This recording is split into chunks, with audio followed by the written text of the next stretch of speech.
Assalamualaikum warahmatullahi wabarakatuh. Perkenalkan, nama saya Bella Juwita dengan NIM 230865154. Baik, di sini saya akan menjelaskan sedikit tentang sejarah teknik dasar pencaksilat maupun peraturan dalam pencaksilat. Yang pertama itu ada sejarah pencaksilat. Nah, gini rekan-rekan, sejarah pencaksilat itu umumnya pencaksilat di Indonesia sudah ada di ratusan tahun yang lalu.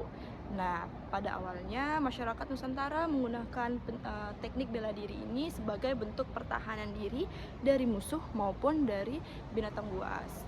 Tetapi seiring perkembangannya zaman, pencaksilat tidak hanya sebagai bentuk bela diri saja, tetapi sebagai budaya, pendidikan karakter, serta olahraga prestasi. Nah, pada tahun 1948, pencaksilat terdirilah Ikatan Pencaksilat Indonesia atau IPSI. Nah, IPSI ini berkembang tidak hanya sebagai bentuk bela diri tadi, tetapi warisan budaya, ya, termasuk olahraga prestasi serta sudah mengikuti ajang prestasi internasional. Pencaksilat ini juga tidak hanya di Indonesia rekan-rekan, tetapi sudah ada di berbagai negara seperti itu ya. Nah, pada tahun 2019 pencaksilat juga sudah diakui sebagai warisan budaya oleh Takpeda oleh UNESCO. Nah, seperti itu rekan-rekan. Dan pencaksilat juga telah diakui sebagai bentuk warisan budaya oleh Indonesia rekan-rekan. Nah, adapun yang kedua, saya sedikit menjelaskan tentang teknik dasar dalam pencaksilat. Nah, teknik dasar pencaksilat ini ada beberapa. Nah, yang pertama yaitu ada yang namanya posisi awal, di mana posisi awal ini yaitu posisi kita berdiri tegak, kaki sedikit ditekuk, serta kedua tangan siap untuk menerima serangan ataupun tangkisan. Seperti itu ya rekan-rekan. Nah, yang kedua itu ada yang namanya sikap kuda-kuda, di mana sikap kuda-kuda ini juga ada beberapa jenis.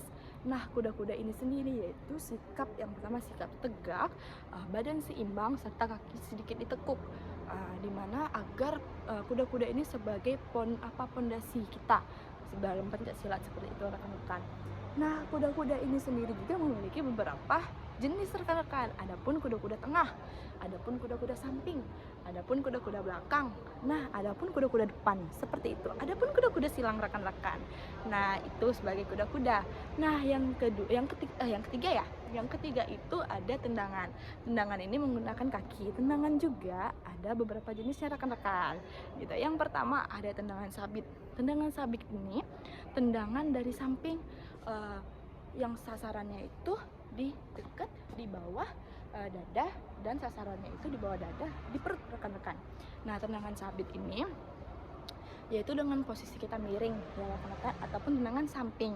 Nah, yang kedua itu tendangan depan, di mana tendangan depan ini atau tendangan A yaitu dengan posisi kita siap tendangan depan, melakukan tendangan ke depan yang serangannya itu adalah ulu hati rekan-rekan. Nah, adapun tendangan samping, tendangan depan, tendangan belakang juga ada rekan-rekan, tetapi itu sangat sulit dilakukan ya rekan-rekan ya. Nah, yang ketiga, yang keempat itu ada pukulan. Nah, ada pukulan. Pukulan itu menggunakan tangan. Pukulan ini juga ada beberapa jenisnya rekan-rekan. Yang pertama ada pukulan samping. Nah, ada pukulan bandul, ada pukulan dari bawah. Nah, itu ya rekan-rekan ya. Pukulan ini ada pula poinnya. Jadi semua teknik dasar itu poinnya berbeda-beda rekan-rekan. Selanjutnya kita ada yang namanya sikap pasang. Jadi sikap pasang ini sikap kita siap dalam menerima serangan tadi. Sikap kita siap, kuda-kuda aman, sikap seimbang. Jadi kita siap menerima serangan dari lawan maupun kita menyerang. Seperti itu rekan-rekannya. Selanjutnya, adapun pola langkah. Pola langkah ini ada 8 pola langkah rekan-rekan. Nah, di sini pola langkah itu berguna untuk kemana sih langkah kita selanjutnya agar kita dapat melakukan teknik serangan tadi. Seperti itu ya rekan-rekan ya. Selanjutnya rekan-rekan, adapun teknik hindaran atau elakan.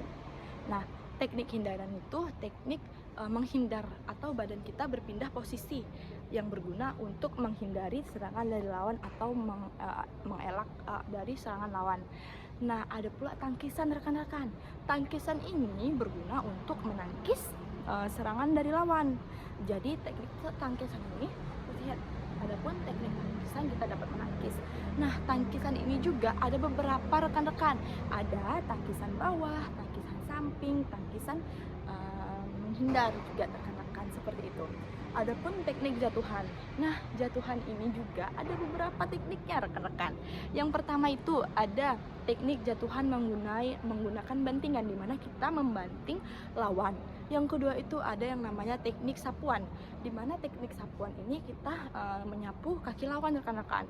Dan adapun yang terakhir itu adapun teknik guntingan. Nah, di mana teknik guntingan ini kita menggunting lawan rekan-rekan, seperti itu.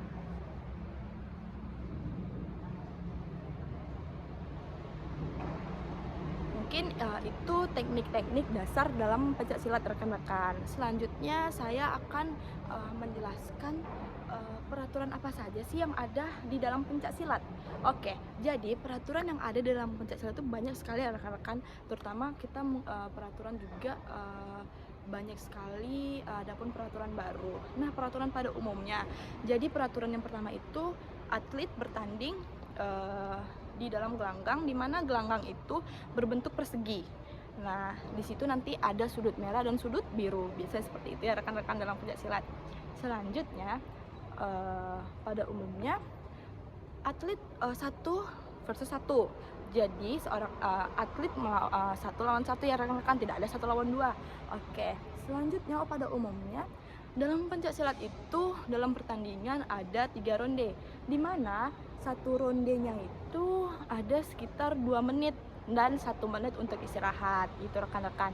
Dan adapun teknik sasaran dalam pencaksilat, yaitu atlet menggunakan, adapun perlengkapan dalam pencaksilat. Perlengkapan dalam pencaksilat yaitu atlet menggunakan body protector yang dipasang di badan. Selanjutnya ada menggunakan deker maupun tangan dan maupun kaki, gitu ya rekan-rekan. Dan setiap atlet itu dapat menyerang di area tertentu saja. Dan atlet dalam pencaksilat ini sendiri, atlet tidak boleh menyerang bagian dari leher maupun ke atas, seperti itu ya rekan-rekannya.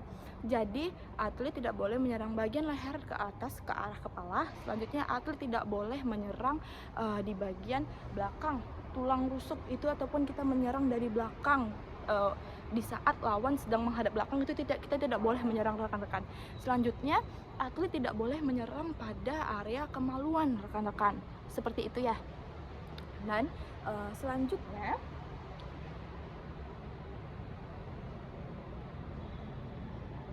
kita tidak boleh melakukan serangan yang dapat membahayakan lawan. Contohnya apa?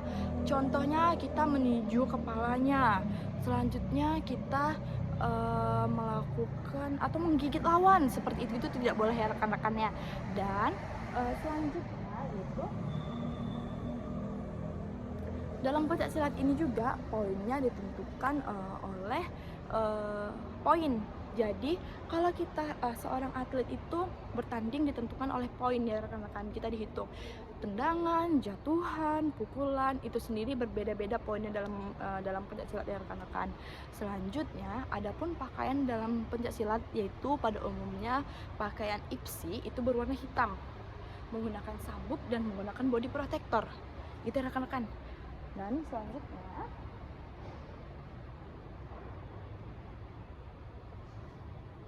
serangan ini dapat dilakukan oleh tendangan, pukulan, sapuan maupun teknik membanting, seperti itu ya rekan-rekannya. Dan itu tadi balik sistem poin dalam pencaksilat itu yang dapat menentukan kita menang atau tidaknya. Jadi nanti setiap wasit juri dapat menghitung poin, dan lalu hitungan dari wasit juri ini digabungin lalu ditambahkan, seperti itu ya rekan-rekannya. Oke, mungkin semisal nih dalam wasit juri, wasit pertama dan wasit kedua memberikan poin, berarti itu artinya tendangan dia atau pukulan dia atau serangan dia masuk ya rekan-rekannya, seperti itu. Nah, itu mungkin teknik dasar sejarah maupun peraturan singkat dalam pencaksilat yang dapat saya sampaikan ya rekan-rekan. Mungkin kurang lebihnya saya mohon maaf. Saya akhirin. Wabillahi taufiq wal hidayah. Wassalamualaikum warahmatullahi wabarakatuh.